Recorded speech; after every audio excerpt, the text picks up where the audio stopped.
Salut les férus! Nous allons faire un bref résumé de la première partie. L'épisode débute en exposant l'origine espagnole de la famille Borgia et comment, sous Calixte III, ils ont commencé leur ascension en Italie. L'histoire s'accélère sous le règne d'Alexandre VI, qui place ses enfants au cœur de sa politique pour asseoir son pouvoir.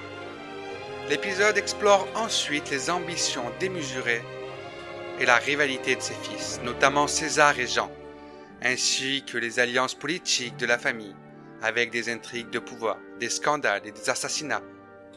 Les Borgia s'imposent comme l'une des familles les plus redoutées et controversées de la Renaissance.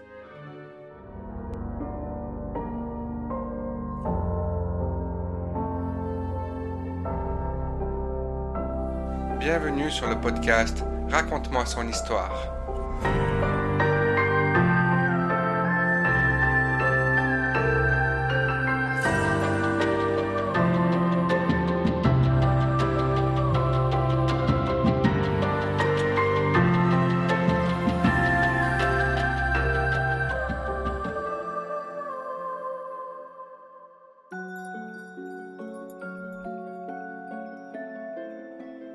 César Borgia est le membre le plus maléfique de sa famille.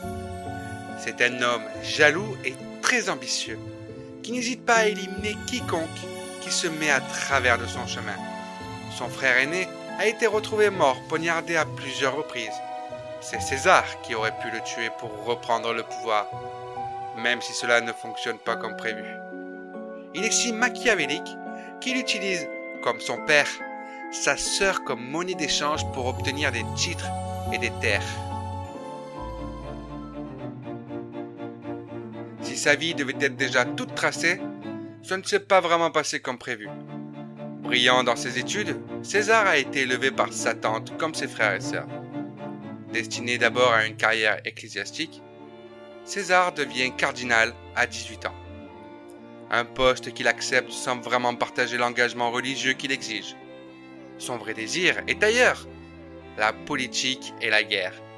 Après l'assassinat de son frère aîné, Jean, César semble enfin libre de poursuivre ses ambitions et de renoncer à ses vœux pour devenir duc et commandant militaire.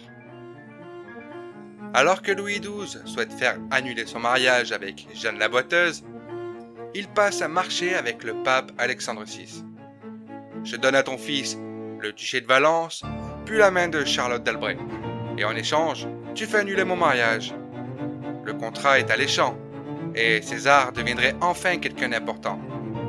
Mais César aime le pouvoir, et maintenant qu'il a sa propre armée, il peut se permettre de guerroyer un peu. Si la conquête française du Milanais de Sforza est une priorité pour Louis XII, tout le monde sait que la cible suivante serait Naples. Et qui avons-nous à Naples ? Les Aragonais. Et nous avons aussi Lucrèce Borgia. Mais je vais faire une petite parenthèse sur elle, pour vous expliquer qui elle est réellement.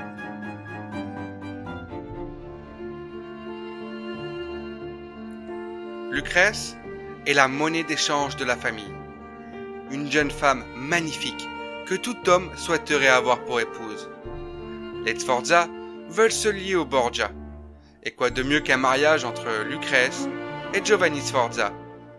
Elle est alors âgée de 13 ans lors de ce mariage. Ce chanceux est le neveu direct du duc de Milan, Ludovic Sforza. Mais un retour de situation survient. Charles VIII, roi de France, à l'époque, prend pied en Italie. Les Borgia souhaitent faire annuler le mariage. Mais comment procéder? Le pape tente alors d'organiser le divorce entre Giovanni et Lucrèce. Le cardinal Ascanio Sforza est utilisé comme médiateur entre son neveu et les Borgia pour persuader Giovanni d'accepter le divorce. Ce dernier refuse pour deux raisons. Il devait restituer la dot importante qu'il avait gagnée et signer une déclaration affirmant son impuissance. Mais César Borgia est la clé. Il doit tuer Giovanni. Mais Lucrèce, sa sœur, avertit son époux du complot, et Giovanni réussit à s'enfuir déguisé en mendiant. Il parvient à obtenir un arrangement forcé, mais il garde la dot et doit annoncer au peuple que Lucrèce était vierge, alors qu'elle venait de donner naissance à un magnifique bébé. Giovanni lance ensuite des rumeurs, affirmant qu'Alexandre VI et César Borgia ont couché avec Lucrèce, pour discréditer la famille. Elle est alors envoyée au couvent, et quelques années plus tard, elle sera mariée à Alfonso d'Aragon. Alexandre VI souhaite aussi marier son fils César à Naples, mais cela est refusé. Alors, il le marie à un ennemi, les Français. Les Napolitains voient ça comme une trahison.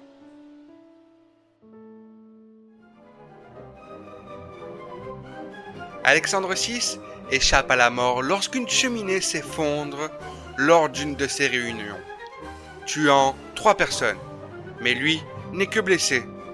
Pendant que Lucrèce est au chevet de son père, son mari est poignardé dans les escaliers du Vatican, mais il réussit à survivre.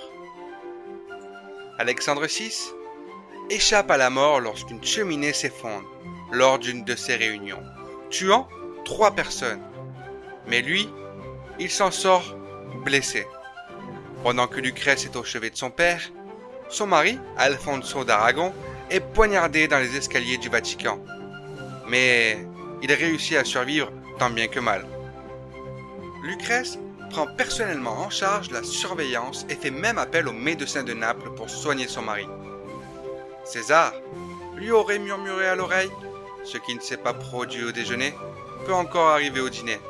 1 mois plus tard, Alfonso est retrouvé mort, étranglé dans son lit.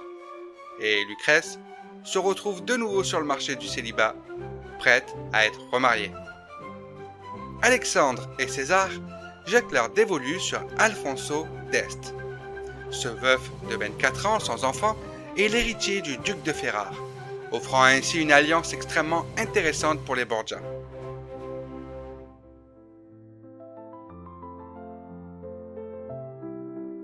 En 1503, Alexandre VI meurt, et 2 versions circulent sur sa mort.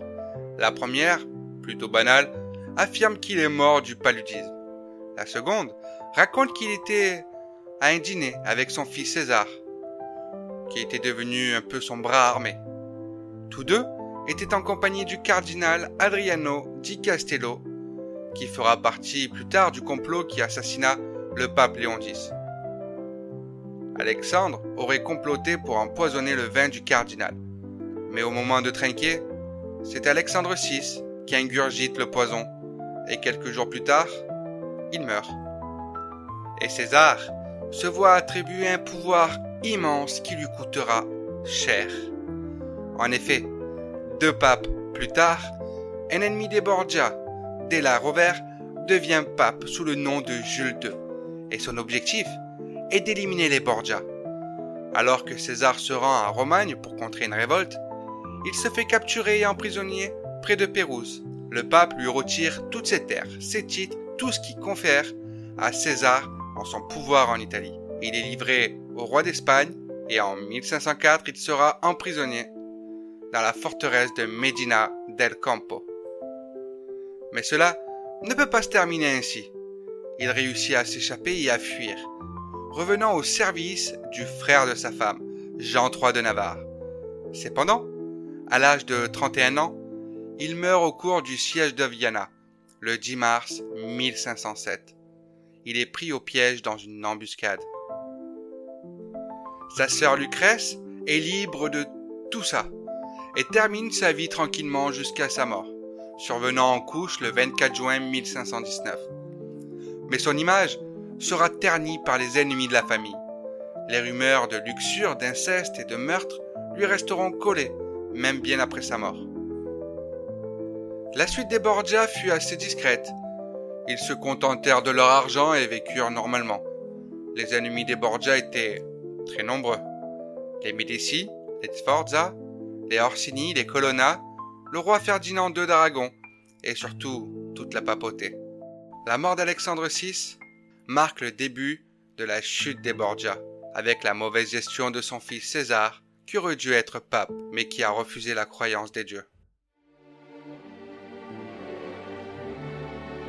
Et voilà, nous sommes à la fin de cet épisode sur les Borgia.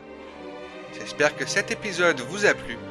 N'hésitez pas à partager votre avis sur nos réseaux sociaux, Instagram, X et Facebook. Si vous avez envie de nous voir évoluer, n'hésitez pas à partager, noter et à vous abonner au podcast. Cela vous prendra 5 secondes et ça nous sera d'un grand soutien. C'était Michael et je vous dis ciao.